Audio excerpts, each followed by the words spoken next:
إن الحمد لله نحمده ونستعينه ونستغفره ونعوذ بالله من شرور أنفسنا ومن سيئات أعمالنا من يهده الله فلا مضل له ومن يضلل فلا هادي له وأشهد أن لا إله إلا الله وحده لا شريك له وأشهد أن محمدا عبده ورسوله صلى الله عليه وعلى آله وصحبه وسلم وبعد. Chers auditeurs, nous avons vu hier les premiers versets de Surat Al-Qasas, dans lesquels Allah subhanahu wa ta'ala nous a raconté le récit de la naissance de Moussa alayhi salam. Et nous avons vu comment ce dernier fut recueilli dans le palais de Pharaon, qui le prit en charge sans savoir qu'il était l'enfant dont il craignait la venue. Puis une fois que Moussa alayhi salam eut atteint sa pleine maturité, aussi bien physique qu'intellectuelle, Allah subhanahu wa ta'ala lui accorda la faculté de juger et une science abondante. Mais Moussa alayhi salam fit face à une épreuve, suite à laquelle il fut contraint de quitter l'Égypte. Il trouva un jour deux hommes qui se battaient. L'un d'eux faisait partie de son clan, c'est-à-dire des enfants d'Israël, et l'autre de leur clan adverse, c'est-à-dire des Coptes. Alors celui des enfants d'Israël demanda à Moussa alayhi salam de lui venir en aide. Et Moussa donna un coup au Copte qui le tua, et ce en raison de la grande force de Moussa alayhi salam. Moussa fut immédiatement pris de regret suite à cela. Et il dit, cela est l'œuvre du diable, c'est vraiment un ennemi déclaré qui fait tout pour égarer les hommes. Puis il se repentit aussitôt. Il invoqua Allah subhanahu wa ta'ala en disant, Rabbi inni zalamtu nafsi faghfir li faghafara lah, innahu huwal ghafurur rahim. Il dit, Seigneur, je me suis fait du tort à moi-même, j'ai été injuste envers moi-même, pardonne-moi. Allah lui pardonna alors, c'est vraiment lui le pardonneur, le miséricordieux. Le lendemain, la même scène s'est reproduite à nouveau, avec un autre Copte. Et alors que Moussa alayhi salam s'apprêta à le frapper, le Copte l'exhorta en lui disant qu'il ne voulait en réalité qu'être un tyran sur terre et ne pas être un bienfaiteur. Car sinon, il se serait contenté de les séparer sans frapper personne ni tuer personne. Moussa alayhi salam fut alors sensible à cette exhortation et le laissa en paix. Toutefois, la nouvelle se répandit dans la ville. Alors un homme vint en courant du bout de la ville pour avertir Moussa alayhi salam que les notables du peuple de Pharaon se concertaient à son sujet pour le tuer. Il lui conseilla donc de quitter la ville et Moussa alayhi salam suivit son conseil. Il quitta donc la ville craintif, de peur de se faire tuer, et invoqua Allah subhanahu wa ta'ala en disant Rabbi najjini min al-qawmi al-zalimin. Seigneur, sauve-moi de ce peuple injuste. Ici on pourrait se poser la question, pourquoi dit-il qu'ils sont injustes alors qu'il a tué un des leurs? La réponse est que Moussa alayhi salam, premièrement, il s'est repenti de son péché. Et deuxièmement, il a commis cela involontairement. Il n'avait pas pour objectif de le tuer. Par conséquent, vouloir tuer Moussa alayhi salam était ici une injustice de leur part. Moussa alayhi salam prit donc la route pour Madian, qui est une terre qui se trouve au sud de la Palestine et où Pharaon n'avait pas l'autorité. Il y trouva donc refuge et se maria là-bas, et c'est ce que nous allons voir, incha'Allah ta'ala, dans les versets que nous allons méditer aujourd'hui, toujours dans Surat Al-Qasas, à partir du verset 22, dans lequel Allah subhanahu wa ta'ala a dit وَلَمَّا تَوَجَّهَ تِلْقَاءَ مَدْيَنَ قَالَ عَسَى رَبِّي أَنْ يَهْدِيَنِي سَوَاءَ السَّبِيلِ. Et lorsqu'il se dirigea vers Madian, il dit, je souhaite que mon Seigneur me guide sur la voie droite. Regardez ici Moussa alayhi salam qui part, qui quitte l'Égypte, qui craint de se faire tuer. Il part sans rien, mais il a une bonne pensée de son Seigneur subhanahu wa ta'ala. Il a confiance et espoir en Allah subhanahu wa ta'ala. Et c'est ainsi que doit être le croyant. Allah subhanahu wa ta'ala le guida donc sur la bonne voie, l'honora et le sauva du peuple injuste. Il arriva donc à Médian, où il trouva des gens en train d'abreuver leurs bêtes.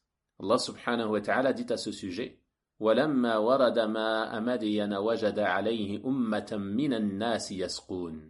Et quand il fut arrivé au point d'eau de Madian, il y trouva un groupe de gens abreuvant leurs bêtes. Les habitants de cette contrée étaient des éleveurs et possédaient beaucoup de bétail. Et ces hommes se réunissaient donc autour de ce point d'eau pour abreuver leurs troupeaux. Puis Allah subhanahu wa ta'ala nous dit وَوَجَدَ مِن دُونِهِمْ إِمْرَأَتَيْنِ تَذُودَانِ.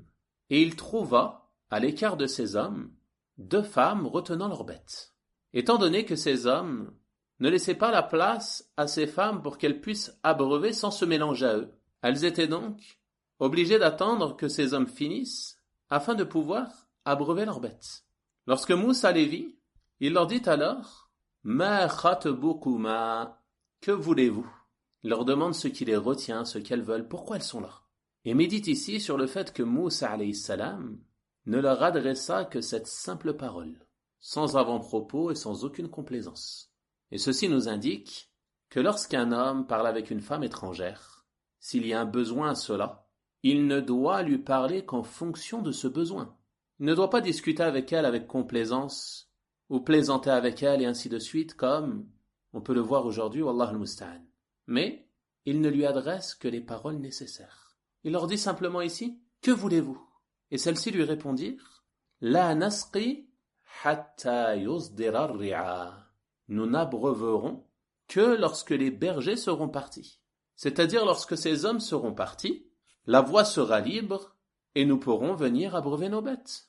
On voit donc que ces 2 femmes avaient été éduquées sur la pudeur et qu'elles savaient qu'il ne convient pas à la femme de se mélanger aux hommes, mais qu'elle doit se tenir éloignée de la mixité.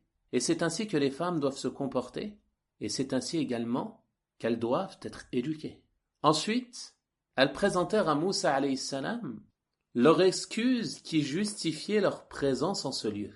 Et elles lui dirent « Wa abuna shaykhun kabir » et notre père est fort âgé, c'est-à-dire que leur père n'avait plus la force afin de pouvoir lui-même abreuver leurs bêtes, et qu'il n'y avait aucun homme pour s'en charger pour elles. C'est pour cela qu'elles sont sorties de chez elles. Elle lui explique donc qu'elles ne sont présentes ici que pour un besoin qui est d'abreuver leurs bêtes, et que parce qu'il n'y a aucun homme qui peut le faire à leur place. Moussa alayhi salam fit donc preuve de clémence envers elles et s'empressa de leur venir en aide. Fasaqa lahuma, il abreuva donc leurs bêtes. Thumma tawalla ila dhill. Puis, il retourna à l'ombre. Il retourna s'abriter à l'ombre en raison de la forte chaleur, également car il avait besoin de se reposer en raison de sa faim. Et on voit ici que Moussa alayhi salam, il n'attendit pas de leur part de rétribution ou de remerciement. Il abreuva leurs bêtes et leur rendit, c'est tout. Cela est suffisant. Puis, il invoqua Allah subhanahu wa ta'ala en disant « Rabbi inni lima anzalta ilayya min khayrin faqir » Ô mon Seigneur, j'ai grand besoin du bien que tu feras descendre vers moi. Une fois de plus, il s'en remet à Allah subhanahu wa ta'ala. Il l'invoque avec humilité en lui montrant sa pauvreté, son besoin de lui, son humilité devant son Seigneur, en lui montrant qu'il est dans le besoin, dans la nécessité, dans la difficulté. Il est important pour le croyant, lorsqu'il invoque Allah subhanahu wa ta'ala, de manifester cela, de s'humilier devant Allah, de reconnaître que l'on a besoin d'Allah, que l'on ne peut rien sans Allah subhanahu wa ta'ala. Car ceci fait partie des causes d'exaucement de la vocation. Allah subhanahu wa ta'ala aime de toi lorsque tu l'invoques, que tu lui fasses part de tes besoins, que tu lui manifestes ta pauvreté, que tu lui manifestes ta difficulté, que tu lui manifestes ta tristesse, ton chagrin. Comme Allah subhanahu wa ta'ala a dit au sujet de Ya'qub alayhi salam, comme on l'a vu dans un cours précédent. Innama ashku bathi wa huzni ilallah. Je ne me plains qu'à Allah de mon déchirement et de mon chagrin. Ma tristesse, mon chagrin, mes besoins, je ne m'en plains qu'à Allah subhanahu wa ta'ala et je l'invoque. Et ici, Moussa alayhi salam dit Rabbi inni lima anzalta ilayya min khayrin faqir. Seigneur, j'ai grand besoin du bien que tu feras descendre vers moi. Je n'ai rien d'autre à part ton secours. Je n'ai rien d'autre à part l'aide que tu vas m'apporter, ô Allah. On voit donc que son cœur était attaché à son Seigneur subhanahu wa ta'ala. Il n'avait pas le cœur comme les cœurs de beaucoup d'entre nous aujourd'hui, attachés aux causes, attachés au matériel. Mais il savait que seul Allah subhanahu wa ta'ala peut sortir son serviteur de la difficulté. Et pendant ce temps, les 2 femmes étaient rentrées auprès de leur père et leur avaient expliqué qu'un homme avaient abreuvé pour eux leurs bêtes. Donc on voit que Moussa alayhi salam, alors qu'il était en train d'invoquer Allah subhanahu wa ta'ala lui accorda immédiatement la délivrance. فَجَاءَتْهُ إِحْدَاهُمَا تَمْشِي عَلَى اسْتِحْيَاءٍ. Puis l'une des deux femmes vient à lui d'une démarche timide. En effet, le père de ces deux femmes, lorsqu'il apprit que Moussa alayhi salam leur avait rendu ce service, il envoya une de ses filles pour le chercher. Et celle-ci vint en marchant timidement, avec pudeur. Et on rapporte qu'elle avait couvert son visage avec la manche de son vêtement. Elle ne vint pas en s'exhibant. Elle ne vint pas comme beaucoup de femmes aujourd'hui le font lorsqu'elles s'adressent aux hommes, en lui parlant avec complaisance. Mais elle vint avec pudeur, timidement. Et ceci, en raison du fait qu'elle n'était pas habituée à cela. Pas habituée à entrer, sortir, se balader, se mélanger aux hommes, et leur parler sans raison ou sans nécessité. Elle vint donc d'une démarche timide, puis lui dit « Inna abi yad'uka liyajziyaka ajra ma saqayta lana » Mon père t'appelle. Elle précise immédiatement que c'est son père qui l'a appelée. Ce n'est pas sa démarche personnelle, cela ne vient pas d'elle, mais c'est son père qui l'a appelée. Elle dit cela afin d'éloigner tout doute et toute suspicion, et pour fermer la porte à toute tentation du diable. C'est mon père qui m'a envoyé, je ne viens pas de moi-même. Et il t'appelle pour te récompenser pour avoir abreuvé pour nous. Et on voit ici leur bon comportement, du fait qu'ils lui montrent que ce n'est pas une faveur qu'ils lui font. Ce n'est pas en raison du fait qu'ils l'ont vu en difficulté et qu'ils veulent lui faire une faveur, mais c'est son droit qu'il le récompense en raison du service qu'il leur a rendu. Moussa alayhi salam accepta donc de se rendre auprès de son père. فَلَمَّا جَاءَهُ وَقَصَّ عَلَيْهِ الْقَصَص قَالَ لَا تَخَفْ نَجَوْتَ مِنَ الْقَوْمِ الظَّالِمِينَ. Et quand il fut venu auprès de lui, auprès du père de ces deux femmes, et qui lui eut raconté son histoire, lui a raconté ce qui s'est passé en Égypte, l'homme lui dit « N'aie aucune crainte, tu as échappé aux gens injustes. Tu es maintenant en sécurité, car cette terre, la terre de Médiane, n'est pas sous l'autorité de Pharaon, il ne pourra donc pas venir te causer du tort ici. » Suite à cela, l'une des filles dit « Ya abati, ista'jirhu, inna khayra man ista'jarta al-qawiyyul amin. » L'une d'elles dit « Ô mon père, engage-le à ton service, c'est-à-dire engage-le comme employé, en échange d'un salaire, afin qu'il puisse garder nos troupeaux et les abreuver. Comme ça, nous n'aurons plus besoin de sortir. Car c'est ainsi qu'est la femme vertueuse. Elle souhaite rester chez elle, ne pas sortir sans nécessité, sans raison. Et elle laisse son mari ou les hommes de sa famille se charger des tâches extérieures pour elle. Puis elle dit « Car le meilleur à engager, c'est celui qui est fort et digne de confiance. » En effet, ces deux qualités sont les deux qualités qu'il sont nécessaires de retrouver chez l'employé. La force, c'est-à-dire qu'il ait la force pour pouvoir accomplir la tâche qu'on lui demande, car sinon, ce ne sera pas un bon employé, et qu'il soit digne de confiance, afin qu'il puisse accomplir cette tâche comme il se doit, qu'il ne trahisse pas le dépôt, qu'il fasse preuve d'honnêteté, car si ce n'est pas le cas, et qu'il trahit, son travail ne sera pas accompli comme il se doit. Ceci sont donc les deux qualités que doit rechercher toute personne qui cherche un employé, la force et l'honnêteté, que cet employé soit digne de confiance. Et on rapporte que lorsqu'elle dit cela, son père l'interrogea et lui dit « Comment sais-tu cela ?» C'est-à-dire le fait qu'elle dise « Le meilleur à engager, celui qui est fort et digne de confiance ». Cela sous-entend que Moussa alayhi salam est fort et digne de confiance. Il lui demande donc comment elle sait cela. Et elle répondit que pour pouvoir abreuver leurs bêtes, il a soulevé un rocher qui ne peut être soulevé que par 10 hommes. C'est-à-dire qu'au-dessus du puits, les hommes en partant, ils mettaient un gros rocher dessus. Et ils se réunissaient à 10 autour de ce rocher pour le porter. Mais Moussa alayhi salam, qui était très fort, il le porta tout seul. Ceci nous prouve donc sa force. Et en ce qui concerne le fait qu'il soit digne de confiance, elle dit que lorsqu'elle l'a appelé pour qu'il vienne, elle marchait devant lui, mais Moussa alayhi salam lui a dit « Marche derrière moi », afin de ne pas la voir, qu'elle ne soit pas sous ses yeux. Et il lui dit « Et lorsque nous arrivons à un croisement, indique-moi le chemin en jetant des petits cailloux vers la direction à suivre. » Allahu Akbar. On voit qu'il voulut éviter tout regard et toute parole inutile. À partir du moment où il y a un moyen de se passer de parler avec une femme étrangère, alors il faut emprunter ce moyen et se passer des paroles inutiles sans nécessité. Telle est la pudeur de laquelle doivent se parer le croyant et la croyante. Suite à cela, l'homme lui dit alors qu'il voulait lui marier une de ses filles, à condition que Moussa alayhi salam travaille à son service durant 8 ans. On voit donc que ceci est la dot qui fut demandée, que Moussa alayhi salam travaille au service de cet homme durant 8 années. Et il est donc permis que la dot soit un service. Il lui dit, si tu achèves 10 années, ce sera de ton bon gré. Je ne veux cependant rien t'imposer d'excessif. Tu me trouveras, si Allah le veut, du nombre des gens de bien. Moussa alayhi salam lui dit alors, ذَلِكَ بَيْنِي وَبَيْنَكَ أَيَّمَا الْأَجَلَيْنِ قَضَيْتُ فَلَا عُدْوَانَ عَلَيَّ وَاللَّهُ عَلَى مَا نَقُولُ وَكِيلٌ. Ceci est conclu entre toi et moi. Quel que soit celui des 2 termes que je m'assigne, il n'y aura nulle pression sur moi, et Allah est garant de ce que nous disons. Moussa alayhi salam se maria donc avec une des filles de cet homme et resta durant 8 ou 10 années à Médiane au service de cet homme avant de retourner vers l'Égypte. On tire donc de nombreux enseignements de ce récit. Premièrement, on voit qu'il est nécessaire pour le croyant de prendre garde à ne se mêler des querelles entre les gens, si ce n'est avec équité. D'autant plus si la querelle en vient aux mains, car, comme vous le savez, les choses peuvent rapidement dégénérer jusqu'à avoir des conséquences néfastes, wallahu al-musta'an.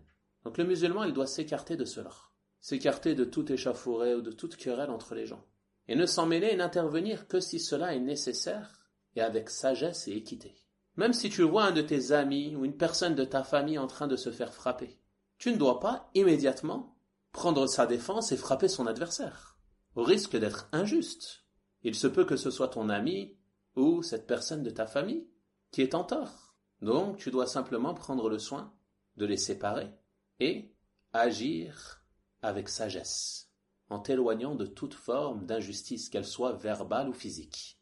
Le deuxième enseignement, qui est un enseignement que l'on a déjà vu dans plusieurs récits à travers les nobles comportements des prophètes, alayhimus salatu wassalam, et c'est l'obligation de s'empresser au repentir après avoir fait un faux pas. Tu ne dois pas tarder.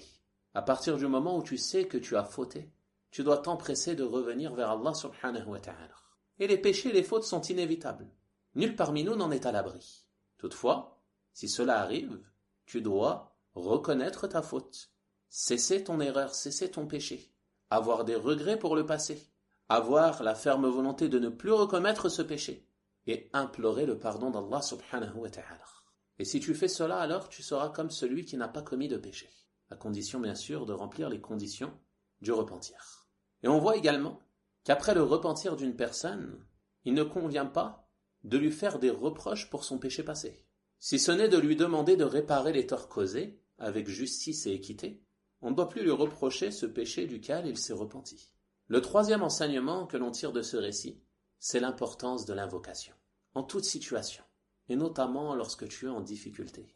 Regardez ici Moussa alayhi salam, qui à chacune des étapes de cette épreuve, revient vers Allah subhanahu wa ta'ala en l'invoquant. Montre à son Seigneur qu'il a besoin de lui, car nous ne pouvons rien sans Allah subhanahu wa ta'ala. Si Allah ne nous aide pas à l'adorer, nous ne pourrions pas l'adorer. Si Allah subhanahu wa ta'ala ne nous donne pas de quoi boire et de quoi manger, nous ne pourrions pas subsister, et ainsi de suite. Tout ce dont nous jouissons comme bienfaits religieux ou mondains, cela fait partie de la grâce d'Allah subhanahu wa ta'ala. C'est lui qui nous a favorisés par ses grâces. Donc, si tu te retrouves face à une difficulté, tu dois savoir que l'issue ne peut provenir que d'Allah subhanahu wa ta'ala. Il te convient donc de l'invoquer avec humilité et avoir une bonne pensée et une bonne opinion d'Allah subhanahu wa ta'ala. Et ceci est le quatrième enseignement. On voit une fois de plus l'importance de placer sa confiance en Allah subhanahu wa ta'ala, d'avoir une bonne opinion d'Allah, car comme il est venu dans le hadith, Allah est avec son serviteur selon l'opinion que son serviteur se fait de lui. C'est-à-dire que si tu as une bonne opinion d'Allah subhanahu wa ta'ala, Allah subhanahu wa ta'ala sera avec toi en fonction de cette bonne opinion. Tu places ta confiance en Allah, que tu as espoir en lui, que tu penses du bien, que tu crois en sa promesse. tu verras la promesse d'Allah subhanahu wa ta'ala se réaliser sur toi. Mais si le serviteur a une mauvaise opinion de son Seigneur, qu'il ne place pas sa confiance en Allah, qu'il s'en remet aux causes, qu'il désespère du secours d'Allah, alors Allah subhanahu wa ta'ala l'abandonne à ces causes auxquelles il s'en remet.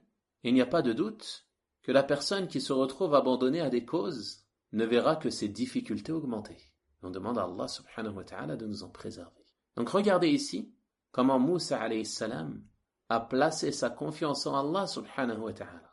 Il a quitté la terre d'Égypte où il craignait pour sa vie et Allah subhanahu wa ta'ala le guida et lui accorda refuge à Médiane où il trouva un travail moyennant salaire et une épouse vertueuse avec qui il s'est marié. Il était en danger et il ne s'est pas posé de questions. Il ne s'est pas dit où vais-je aller, comment vais-je me nourrir, chez qui vais-je dormir, ou d'autres choses comme cela que l'on pourrait se demander car sa vie était en danger. Il était donc impératif de partir rapidement. Donc si telle est la situation lorsqu'une personne voit sa vie en danger, que dire d'une personne dont c'est la religion qui est en danger, dont la croyance est en danger, dont les enfants sont en danger pour leur religion et leur comportement? Et il n'y a pas de doute que le danger est bien plus grave et bien plus immense. Et il ne faut aucun doute qu'une personne dans cette situation, elle doit fuir, de la même manière que Moussa a fui, alayhi salam, et placer sa confiance en Allah subhanahu wa ta'ala. Et comme on l'a vu hier, au sujet de l'émigration des terres de mécréance aux terres d'islam, la personne se doit de croire avec certitude en la promesse d'Allah subhanahu wa ta'ala. Le cinquième enseignement que l'on tire de ce récit, qui est un enseignement immense également, c'est une grande leçon de pudeur et de bonnes mœurs. On voit comment les gens vertueux doivent faire en sorte de s'éloigner de toute tentation et de toute suspicion.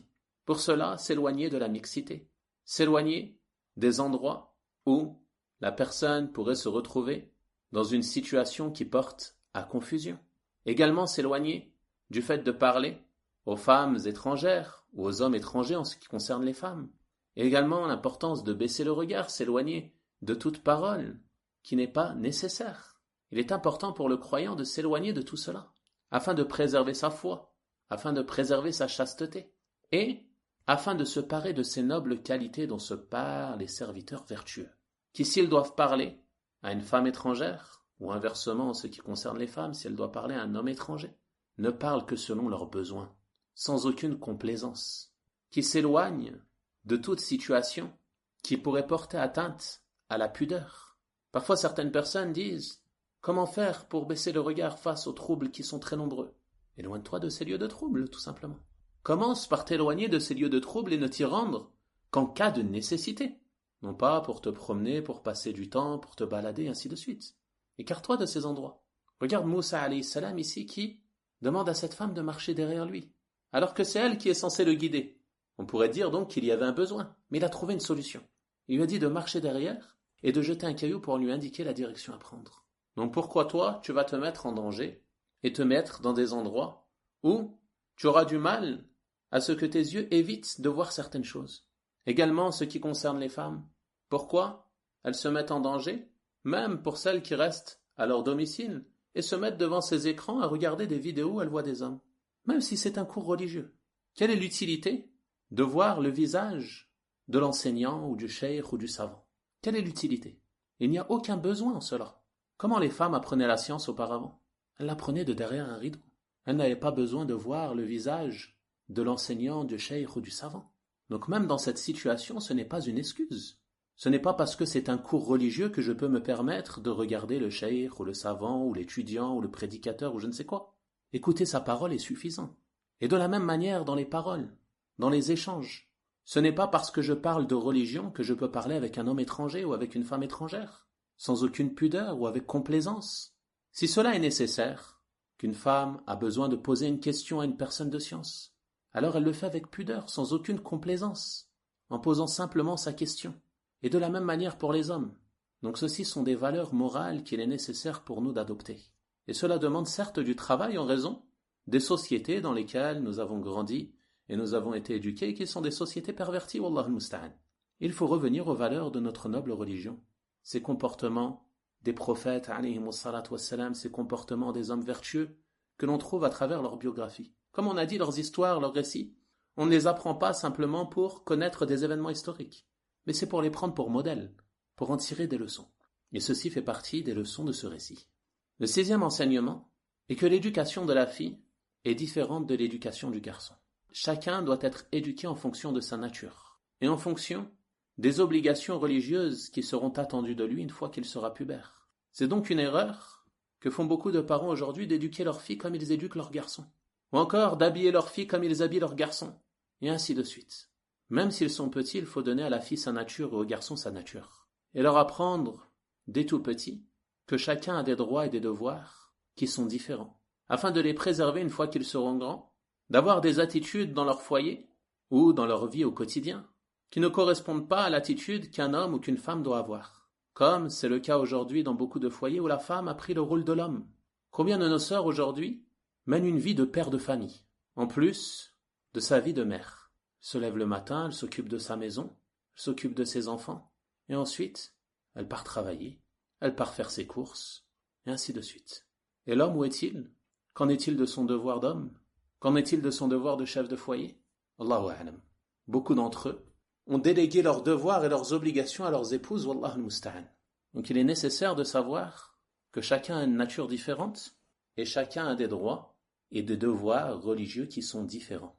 Et bien sûr, pour apprendre cela, il faut s'instruire, apprendre la science, suivre des cours, lire des livres et ainsi de suite. Donc ceci sont des points sur lesquels il est nécessaire pour le croyant de se corriger. Le 7e bénéfice, le 7e enseignement, c'est la recommandation de venir en aide à ceux qui sont en difficulté et de s'empresser dans cela. Regardez Moussa alayhi salam, quand il a su le besoin de ces deux femmes ici, il s'est empressé de prendre leurs bêtes et de les abreuver, sans rien attendre en retour. Tu ne dois rechercher à travers cela que la satisfaction d'Allah subhanahu wa ta'ala. Il y a certaines personnes parfois qui ont des facilités pour venir en aide aux gens, pour les sortir de difficultés, pour leur venir en aide financière, ou en aide physique, ou en aide morale. Mais après, ils attendent quelque chose en retour. Ils attendent des remerciements. Ils attendent qu'on les complimente pour le fait qu'ils aient été généreux ou qu'ils aient été serviables. Et ceci démontre un manque de sincérité. Si tu es sincère pour Allah subhanahu wa ta'ala, tu ne dois rien attendre de la part des gens. Car tu ne recherches en leur rendant service ou en les sortant de difficultés que la récompense d'Allah subhanahu wa ta'ala. Donc même si la personne est ingrate, même si la personne a un mauvais comportement, cela ne diminue en rien ta récompense. Tu as fait cela pour qui? Pour cette personne ou pour te rapprocher d'Allah? Si tu fais cela sincèrement pour Allah subhanahu wa ta'ala, même si la personne est ingrate, cela ne doit te causer aucun tort. Allah subhanahu wa ta'ala dit au sujet de ses serviteurs vertueux en faisant leurs éloges dans Surat al-Insan: Innama nut'imukum liwajhillah la nuridu minkum jaza'an wala shukura. Nous ne vous nourrissons que pour le visage d'Allah et nous n'attendons de vous ni rétribution ni remerciement. Pas même des remerciements. Certaines personnes parfois elles sont gênées. Je lui ai rendu service, il ne m'a même pas dit merci. Ce n'est pas grave, cela ne diminue en rien de ta récompense. Pourquoi tu attends un merci? Cheikh al-Islam Ibn Taymiyyah rahimahullah ta'ala a dit de ce verset que si lorsque tu rends un service à quelqu'un, après lui avoir rendu ce service, tu lui dis « invoque pour moi, invoque en ma faveur », alors tu ne fais pas partie de ceux mentionnés dans ce verset, car tu as attendu quelque chose en retour. Cela arrive parfois, quelqu'un, tu lui rends un service, il te dit « qu'est-ce que je peux faire pour toi en retour ?» Et tu lui dis « invoque pour moi, je ne veux que des invocations ». Ici, tu lui as demandé quelque chose. Tu lui as demandé une invocation donc, tu perds ce mérite. Ne demande rien en retour, mais fais-le pour Allah subhanahu wa ta'ala. Et le 8e enseignement, et ce sera le dernier pour aujourd'hui, incha'Allah ta'ala, qui concerne cette personne qui a profité de ce service, c'est que quant à elle, il lui convient et il est recommandé pour elle de rendre l'appareil. Regardez ici le père de ces deux femmes, qui envoie une de ses filles pour chercher Moussa alayhi salam, afin de le rétribuer pour ce service qu'il aura rendu. C'est-à-dire que celui qui rend le service, il ne doit rien attendre en retour. Mais celui qui profite du service, il est recommandé pour lui de rendre l'appareil. Il doit être reconnaissant, il doit faire preuve de gratitude. Si quelqu'un te rend un service, si tu as la possibilité, tu dois le rétribuer en bien. Et ceci fait partie des nobles caractères desquels doit se parer le croyant. Et si tu n'as rien à lui rendre en retour, que tu ne peux pas lui rendre l'appareil, alors au minimum, tu invoques pour lui. Comme l'a dit le prophète sallallahu alayhi wa sallam. Celui qui est bienfaisant envers vous, alors rendez-lui l'appareil. Et si vous ne trouvez pas de quoi lui rendre l'appareil, alors invoqué pour lui jusqu'à ce que vous pensiez que vos invocations suffisent pour lui avoir rendu l'appareil. C'est-à-dire qu'une personne, si elle a été bienfaisante envers toi, qu'elle t'a rendu service, que tu n'as rien à lui rendre en retour ou que cela n'est pas possible, ce n'est pas dans tes capacités, invoque en sa faveur. Invoque Allah subhanahu wa ta'ala afin qu'il la rétribue en bien, afin qu'il lui accorde sa pleine récompense, et ainsi de suite. On voit donc que ce récit était un récit riche en enseignements, et les enseignements en réalité ils sont encore nombreux, mais on va se contenter de cela, incha'Allah ta'ala, et on verra dans le cours de demain la rencontre de Moussa alayhi salam avec Pharaon et les sorciers. Wa sallallahu wa sallama wa barak ala nabiyyina Muhammad wa ala alihi wa sahabatihi ajma'in walhamdulillahi rabbil alamin wa jazakumullahu khayra.